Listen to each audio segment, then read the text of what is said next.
Oke, di minggu ini kita bahas tentang yang namanya akses internet. Akses internet yang pertama, di pertemuan-pertemuan awal sudah Bapak singgung sedikit tentang yang namanya ISP atau singkatan dari yang namanya Internet Service Provider. Kalau di Indonesia kan ISP itu sendiri merupakan penyedia jasa internet atau produsen lembaga yang memberikan pelayanan kepada konsumen supaya bisa mengakses internet dan berbagai media online lain. Itu ISP. Kemudian hal-hal yang perlu kita perhatikan ketika kita ingin memilih sebuah ISP. Yang pertama itu bagaimana kinerja jaringan atau kualitas jaringan provider itu di tempat tinggal kita, bagus atau enggak. Kemudian yang kedua, bagaimana kecepatan aksesnya, fasilitas dan pelayanannya. Nah, kalau di fasilitasnya misalkan dia ada jaringan 3G atau ada 4G. Kemudian untuk pelayanannya apakah aksesnya nyaman digunakan jaringannya atau enggak. Kemudian hal-hal yang harus kita perhatikan lagi sebelum kita memilih sebuah ISP yang selanjutnya adalah menentukan provider yang ingin kita pilih. Ini berdasarkan ketersediaan dari tempat tinggal kita. Misalkan di tempat tinggal kita cuma tersedia ISP Telkomsel, maka kita jangan pilih yang lain seperti Indosat, XL, atau yang lain. Kemudian yang selanjutnya kita sebagai pelanggan akan dibebani biaya pulsa telepon dan layanan ISP. Besarnya beban tersebut tergantung dari lamanya kita menggunakan internet. Nah, kalau ini kalian pasti ngerti. Dan yang selanjutnya lagi, fungsi dari ISP itu apa sih? Fungsinya yang pertama itu adalah menjadi media yang membantu pengguna, yang membantu kita untuk mengakses internet dalam melakukan aktivitas upload maupun download dari internet. Kemudian fungsi dari ISP yang kedua adalah menyediakan layanan jasa koneksi internet kepada masyarakat luas. Yang ketiga adalah menyediakan tempat untuk homepage. Kalau homepage ini, kalau kalian mau tahu, homepage itu adalah tampilan awal dari sebuah website. Kemudian yang selanjutnya lagi, fungsi dari ISP itu adalah menghubungkan pengguna jasa internet, di sini kita, kepada gateway internet terdekat. Kemudian yang selanjutnya lagi adalah menghubungkan pengguna internet kepada layanan informasi yang tersedia di www. Kemudian ada lagi fungsinya yang selanjutnya adalah menyediakan berbagai perangkat modem untuk bisa terhubung dengan jaringan internet.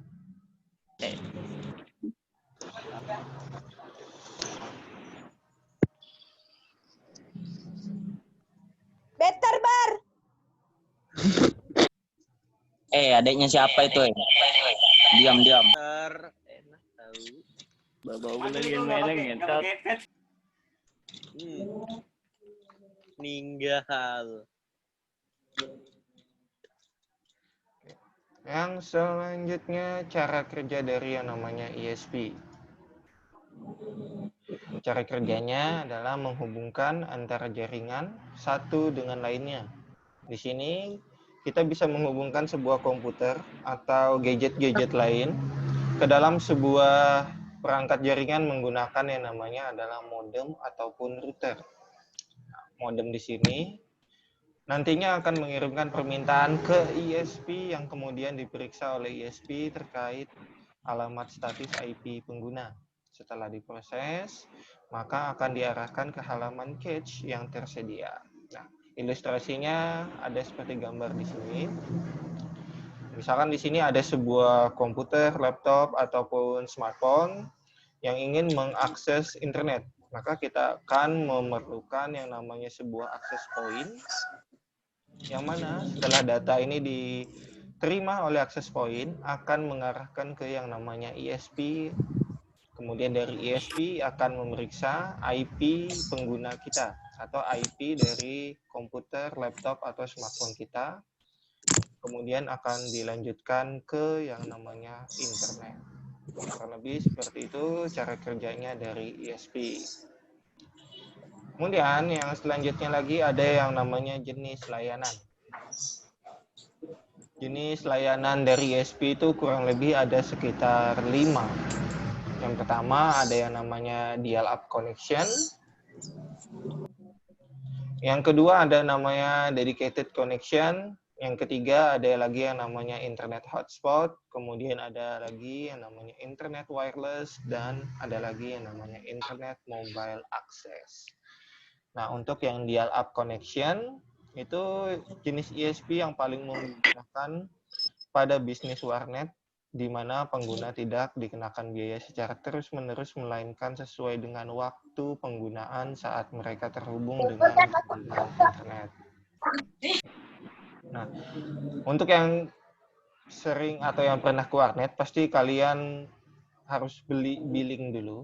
Misalkan billingnya itu adalah 5.000 1 jam, maka kita bisa mengakses internet tersebut selama 1 jam. Kurang lebih ilustrasinya seperti itu untuk yang dial-up connection, di mana untuk mengakses internet, kita hanya dibebankan berdasarkan waktu yang kita gunakan untuk terakses ke internet.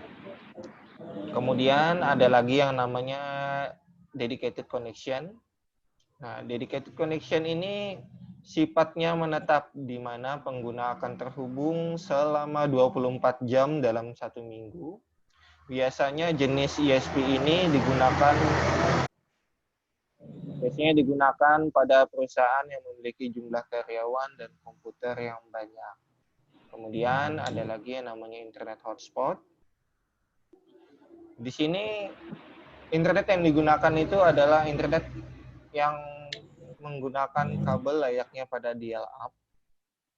Biasanya digunakan di kafe, bandara, atau tempat-tempat umum lainnya yang menyediakan sebuah hotspot. Kemudian ada lagi yang namanya internet wireless. Nah, jenis layanan internet wireless ini biasanya yang ada di rumah-rumah.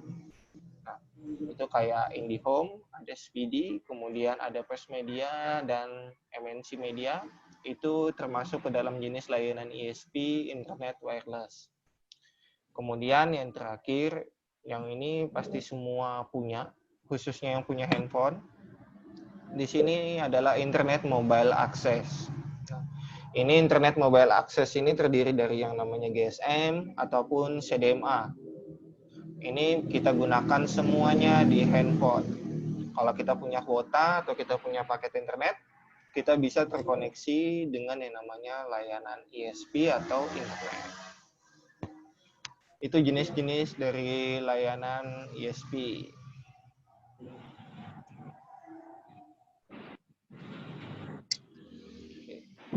Sampai sini ada yang mau ditanya dulu?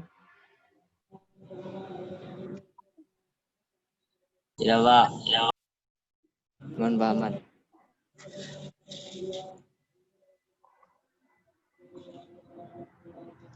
Nanti kita UTS-nya jadwalnya hari Sabtu jam kedua. Soalnya nanti ada sekitar 25 atau 30. 25 atau 30 soal dengan waktu yang sudah ditetapkan di jadwal. Kalian bisa lihat di jadwalnya. Dan sebelum tanggal 10, yang tugasnya belum, kumpul dulu.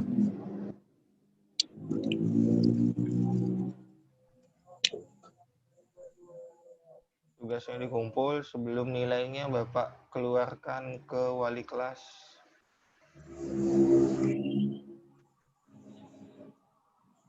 Rangkuman tuh ya, Pak? Semua yang belum. Nah, kalau yang rangkuman iya. kan yang 2 minggu kemarin itu dikumpul hari ini. Kumpulnya oke. di classroom.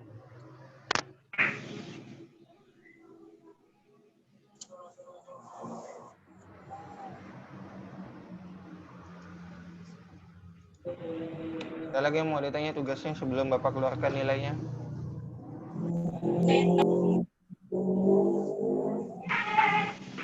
Yang belum remedial ulangan hariannya, yang mau remedi, silakan hubungin Bapak. Kalau enggak nanti nilainya dirapot ya apa adanya.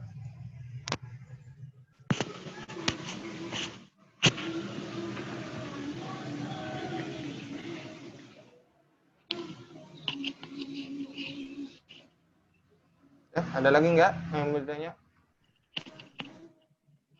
Nggak ada, Pak. Ada Pak. Ada Pak. Nggak ada, Pak.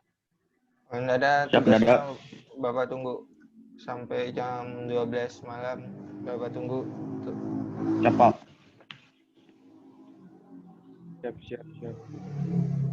Siap. Ya. Ya, Bapak Iya, tutup iya. pertemuan hari ini. Assalamualaikum. Ya Pak, waalaikumsalam Pak.